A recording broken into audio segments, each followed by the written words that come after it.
I decided to participate in this debate, having received yesterday a work of fiction in the form of a briefing note from the Drax organization.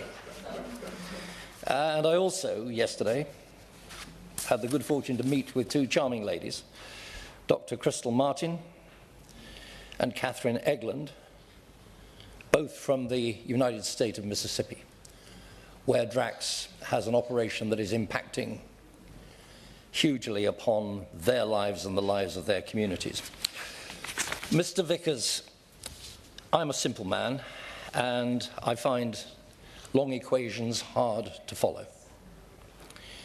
But it does strike me that if you fell carbon sequestering trees, using power to fell the trees, if you then turn the wood using power into pellets, if you then transport those pellets across the United States, either by water or by land, and if you then further transport those pellets across the Atlantic in diesel-powered boats, then the chances are you're using quite a lot of carbon.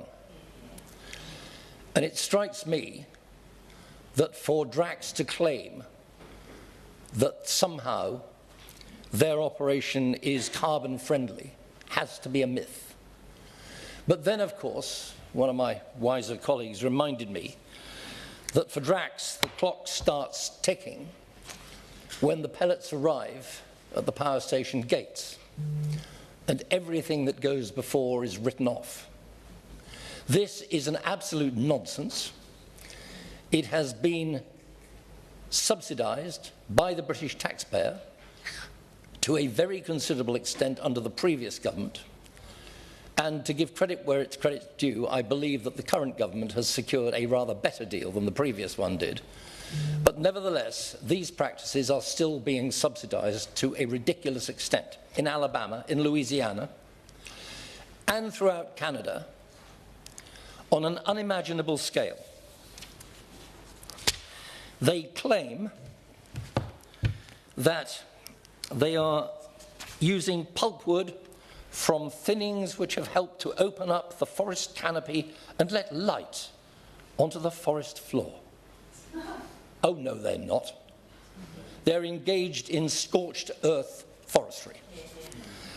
They are felling acres and acres of woodland in the southern states and in Canada, and that is not acceptable, and it is being subsidized by the British government. But worse, the local populations